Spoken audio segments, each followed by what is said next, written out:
আসসালামু আলাইকুম রহমাতুল্লাহ। আজ আমি আপনাদের নিয়াত অধ্যায়ের তৃতীয় পর্ব ব্যাখ্যা করব। আল্লাহর নবী সাহাবীরা কানা দাজ্জাল সম্পর্কে আলোচনা করছিলেন। আল্লাহর নবী বললেন যে তোমরা যে কানা দাজ্জাল সম্পর্কে আলোচনা করছো তার থেকে ভয়ঙ্কর বিপদ সম্বন্ধে আমি কি আপনাদের বলবো না? তারা বললেন, হে আল্লাহর নবী, আপনি বলুন কি সে ভয়ঙ্কর বিপদ। আল্লাহর নবী বললেন, তা হলো রিয়া, লোক দেখানো ইবাদত। একজন যখন সালাতে দাঁড়ায় তখন যখন কেউ দেখে সালাত পড়ো তখন সে খুব সুন্দর করে সে সালাত আদায় করে। এটা হচ্ছে লোক দেখানো। আল্লাহ নবী বলেন, যে বিদ্যা দ্বারা আল্লাহর সন্তুষ্টি অর্জন করা যায় তা যদি সামান্য কেউ পার্থিব স্বার্থের জন্য তা অর্জন করে তার জন্য জাহান্নাম। তো নিয়াত অধ্যায়ের কিছু রিয়া হাদিস আছে এবং এই হাদিসগুলা ইলম অধ্যায়ও আছে। তো যদি কেউ এই নিয়তে কোরআন হাদিস শিক্ষা করে যে এ দিয়ে সে পেট চালাবে, তাহলে সে জাহান্নামী। আল্লাহর নবী বলেন, তিন প্রকারের লোক কোরআন শিখবে।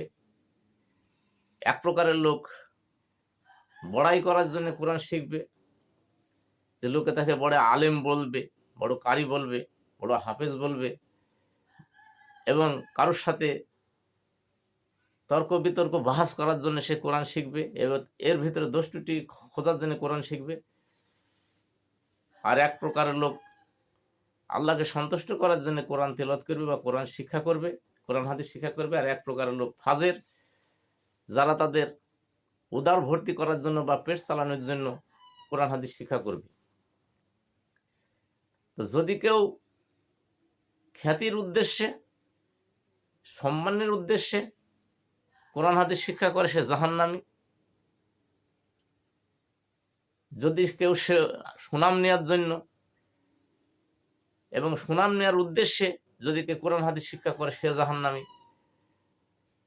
তো এই ইলম অর্জনটা যদি তার নিয়ত থাকে যে মানুষের কাছে সে বাহবা নেবে, যেমন শিল্পীরা যারা গায়ক তারা গান গায় এখানে আল্লাহকে সন্তুষ্ট করার জন্য না বা বেহেশতে পাওয়ার জন্য না, তারা মানুষের কাছে খ্যাতির জন্যে, সম্মানের লোভে, বাহবার জন্য তারা এই গায়ক হয়। ঠিক নায়করাও ঠিক এই ধরনেরই একটা তাদের মনে আশা থাকে যে পৃথিবীতে তাদের খ্যাতি ছড়িয়ে পড়বে, তাই তারা অভিনয় শেখে। এবং খেলোয়াড় যারা তারাও সেই চিন্তায় এই কাজগুলো করে, শুধু পার্থিব খ্যাতির জন্য তারা এই কাজগুলো করে।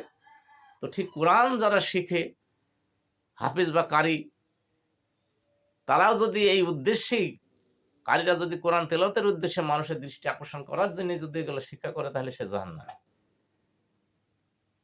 কারণ এই কোরআন হাদিস শুধু আল্লাহকে সন্তুষ্ট করার জন্য শিখতে হবে। আল্লাহর নবী বলেন, পৃথিবীর সব কিছু অভিশপ্ত, শুধু যে আল্লাহকে সন্তুষ্ট করার জন্য করা হয় সেটাই অভিশপ্ত না, তাছাড়া সব কিছু অভিশপ্ত। তো মানুষ, আল্লাহর নবী বলেন, এমন জামানা আসবে যখন মানুষ ছোট বড় হবে, বড়রা বৃদ্ধ হবে এবং বেদাতকে সুন্নত গান করা হবে। যখন বেদাত অপসারিত করা হবে তখন বলবে তারা সুন্নত অপসারিত করলো। একজন জিজ্ঞাসা করলে, হে আব্দুর রহমান, এই সময়টা কখন আসবে? বলে, যখন কারি বা হাফেজের সংখ্যা বেড়ে যাবে, আলেমের সংখ্যা কমে যাবে এবং পার্থিব স্বার্থের জন্যে মানুষ, সামান্য স্বার্থের জন্য মানুষ এই পরকালের কাজগুলো করবে। তো যখন পরকালের কাজ মানুষ দুনিয়াদারি সম্পদ অন্বেষণের জন্য করবে, তখন সে জাহান্নামী। তো অধিকাংশই মানুষ যারা খ্যাতির জন্য, সম্মানের জন্য এবং সেই জন্য যারা কোরআন হাদিস শিক্ষা করে অর্থ উপার্জনে, তারা জাহান্নামী। এখানেই আল্লাহ নবীকে একজন জিজ্ঞাসা করলেন যে কেউ যদি দুনিয়ায় সুনাম নেওয়ার উদ্দেশ্যে বা কোনো বাহাদুরির উদ্দেশ্যে জিহাদ করে, তাহলে কি তার জিহাদ হবে? আল্লাহ নবী বললেন, না। কারণ সে যদি সামান্য পার্থিব কোনো স্বার্থের জন্য জিহাদ করে, তাহলে আখিরাতে তার কোনো ফল নেই। তা আল্লাহর নবী বললেন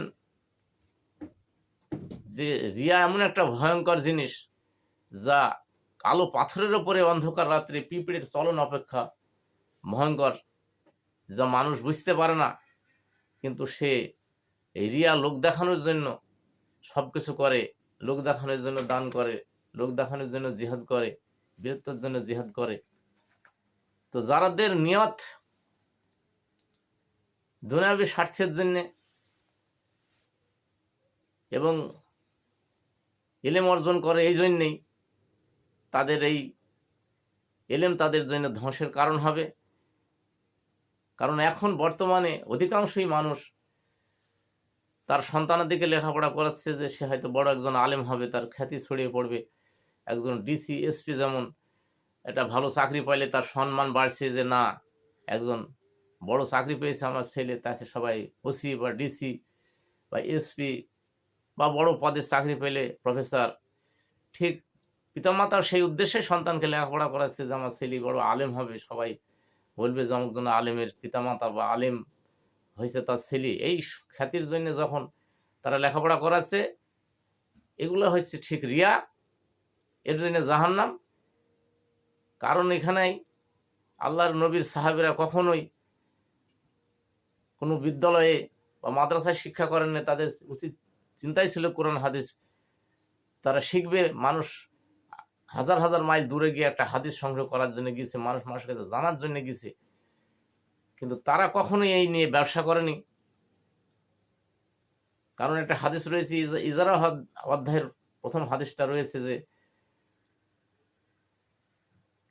একজন লোক আল্লাহর নবীকে বললেন, ইয়া রাসূলুল্লাহ, আমি কিছু লোককে কোরআন শিখাই এবং লেখা শিখাই, তারা আমাকে একটা ধনুক উপহার দিতে চাচ্ছে। তো আমি চিন্তা করলাম এই আল্লাহর নবী মুহাম্মদ সাল্লাল্লাহু আলাইহি ওয়াসাল্লামকে না শুধু আমি এটা গ্রহণ করবো না, তো আমি এটা কি করব। আল্লাহর নবী বললেন, তুমি যদি জাহান্নামের আগুনের বেড়ি করতে চাও, তাহলে তুমি এই ধনুকটা উপহার নিতে পারো, কারণ তোমার সেদিন জাহান্নামের বেড়ি হবে। এখানে মানুষ হয়তো মনে করবে যে তাহলে একদম শিক্ষা, কোরআন হাদিসের শিক্ষা দিয়ে বা শিক্ষকতা করে কি ইমামতি করে এগুলাকে নেওয়া যাবে না, নাজায়েজ। আসলে বিষয়টা হচ্ছে এরকম, যেগুলো ব্যক্তিগত কেউ নিতে পারবে না, কিন্তু সরকারি চাকরি যদি কেউ করে এবং সে তার নিয়ত থাকবে না যে আমি শুধু এই দিয়েই আমি চাকরির উদ্দেশ্যেই লেখাপড়া করব বা কোরআন হাদিস শিখবো। আসলে যদি সে চাকরি পেয়ে যায়, চাকরি করবে সরকারি। কিন্তু সরকারি চাকরি না পেয়ে যদি ব্যক্তিগতভাবে কেউ এগুলা ইনকামের উদ্দেশ্যে যদি এই কাজগুলো সে করে, সূরা ইয়াসিন 21 নম্বর আয়াতে কথা বলা হয়েছে, যারা বিনিময় গ্রহণ করে তাদেরকে অনুসরণ করো না। তো যারা বিনিময় গ্রহণ করে ব্যক্তিগতভাবে এইগুলা আয় রোজগার করে, আসলে এগুলো ঠিক না, জন্য জাহান্নাম। কারণ এখানে বলা হচ্ছে যে জিহাদের ময়দানে আল্লাহর নবী যখন গনিমতের মাল ভাগ করে দিতেন বা নারীদেরও ভাগ করে দিতেন, সেটা বৈধ ছিল। কিন্তু যদি কেউ একটা উটের রশিও যদি চুরি করে, তা আল্লাহর নবী বলছেন সে জাহান্নামে যাবে। যদি কেউ ব্যক্তিগতভাবে কোনো নারীকে ধর্ষণ করে, তাহলে সে জাহান্নামে যাবে। তো সেখানে ব্যক্তিগত যদি কেউ কোনো কিছু করে, সামান্য একটা পিতলের পদও যদি সে চুরি করে গনিমতের মাল, আল্লাহর নবী বললেন সে জাহান্নামী। তো বিষয় হচ্ছে ব্যক্তিগতভাবে এগুলা করা যাবে না। অধিকাংশই আমাদের প্রত্যেকটা সাবজেক্টের সাথে, প্রত্যেকটা বিষয়ের সাথে কোরআন থাকবে, এটা সাধারণত কথা। নৈতিক শিক্ষা এবং কোরআন হচ্ছে একটা উপদেশ। সেখানে কামার কুমার, জেলে তাঁতি, স্বর্ণকার, কর্মকার কিংবা ডাক্তার, ইঞ্জিনিয়ার, প্রফেসর যেই হোক না কেন, এখানে কোরআন থেকে সেই শিক্ষাগুলো যে তারা শিখবে তা না, কিন্তু তার পাশে কোরআন হাদিসের শিক্ষা তাকে সততা এবং নৈতিক শিক্ষা দেবে। এটাই হচ্ছে, কোনো অঙ্কশাস্ত্র কোরআন এবং হাদিসের কোনো জায়গায় পাওয়া যায় না। তাই বলে অঙ্কশাস্ত্র যদি কেউ না শেখে, তাহলে দুনিয়ায় তার ব্যবসা বাণিজ্য কেন কোনো কিছু সে করতে পারবে না। ঠিক প্রত্যেকটা বিষয় এরকম আছে। একজন স্বর্ণকারকে স্বর্ণকারের কাজ, কর্মকারকে কর্মকার কাজ কোরআন হাদিস থেকে শিখবে। একজন আবিষ্কারক বৈজ্ঞানিককে সে কোরআন হাদিসের কাছ থেকে উপদেশ নেবে, এটা ঠিক আছে, কিন্তু কোরআন হাদিস দেখেই যে সে সেগুলা অর্জন করবে তা না। এই জন্য প্রত্যেকটা বিষয়ের সাথে নবী সাহাবীরা তারা তাদের একটা কর্ম ছিল, কিন্তু তার সাথে তারা কোরআন হাদিস শিক্ষা করেছেন, এবং এই কোরআন হাদিস শিক্ষা করেছেন এই জন্য যে এটা তাদের নৈতিক শিক্ষা, ইমানদারি শিক্ষা। এবং একজন ইমানদার তাকওয়াশীল মানুষ হতে হলে, সৎ মানুষ হতে হলে প্রত্যেক বিষয়ের সাথেই অবশ্যই কোরআন হাদিসটা শিক্ষা তাকে থাকতে হবে। কিন্তু যদি এটা কেউ, আল্লাহর নবী বলেন যে এটা যদি কেউ নেতৃত্বের লোভে, আসনের লোভে, পদের লোভে এগুলো যদি কেউ শিক্ষা করে তাহলে সে জাহান্নামী। তো কোরআন হাদিস যদি কেউ আসনের লোভে বা নেতৃত্বের লোভে, রাজা বাদশাহ হওয়ার লোভে এগুলো যদি কেউ শিক্ষা করে তাহলে সে জাহান্নামী। এবং অনেকে এগুলা পদের লোভে এবং বিভিন্ন সম্মানের লোভে এগুলো শিক্ষা করে। অনেকে দেখা যায় যে যদি মসজিদে আজান দিতে দেওয়া যায় তাহলে সে মসজিদে যায়, তা না হলে সে আর মসজিদে যায় না। যদি তাকে ইমামতি দেওয়া হয় বা সভাপতি দেওয়া হয় তখন সে মসজিদে যায়, এগুলো না হইলে সে আর মসজিদে যায় না বা সালাতও আদায় করে না। দেখা যায় এগুলা যদি কেউ পার্থিব কোনো উদ্দেশ্যের জন্যই কোরআন হাদিসগুলো শিক্ষা করে, আসলে ঠিক না, এইগুলো হচ্ছে রিয়া, সে জাহান্নামে চলে যাবে। শুধু আল্লাহকে সন্তুষ্ট করার জন্য এগুলো করতে হবে এবং এর জন্য অন্য কিছু কামনা করা যাবে না। তো এইগুলা আমাদের দেখা গেল যে অধিকাংশই মানুষ এই শিক্ষাগুলা নিচ্ছে, এগুলো আর আলাদা শিক্ষা, শুধু এই শিক্ষাই তারা নিচ্ছে যে এই শিক্ষার মাধ্যমে তারা জীবনে অন্য কোনো কর্ম করবে না, এবং এটা দিয়েই তারা ব্যবসা বাণিজ্য বা এটাই ব্যবসা হিসাবে তারা গ্রহণ করবে, যে ধর্মটাকে তারা ব্যবসা হিসাবে, এবং ধর্মের নাম করেই তারা এই দুনিয়ায় অনেক ফায়দা লুটছে, যেগুলা কখনোই কোনো দেশে নাই, সৌদি আরবে নাই, কোনো দেশেই এই ধরনের ধর্ম নিয়ে কোনো ব্যবসা নাই।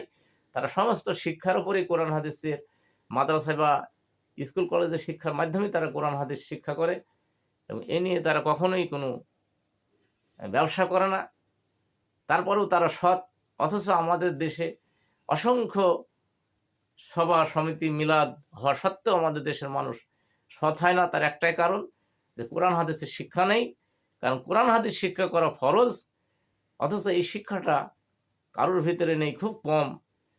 যারা জেনারেল লাইনে পড়াশোনা করে তারা আর এই শিক্ষাটা গ্রহণ করে না, তারা কালেমাটাও ঠিক মতো জানে না। এটাই হচ্ছে আমাদের ব্যর্থতা, এবং আমরা চাই, আশা করি সবাই যেন রিয়ামুক্ত জীবন, এবং আমাদের নিয়তটা ভালো হয়, এই রিয়ামুক্ত জীবন গঠন করি এবং এইভাবে আমরা চলি।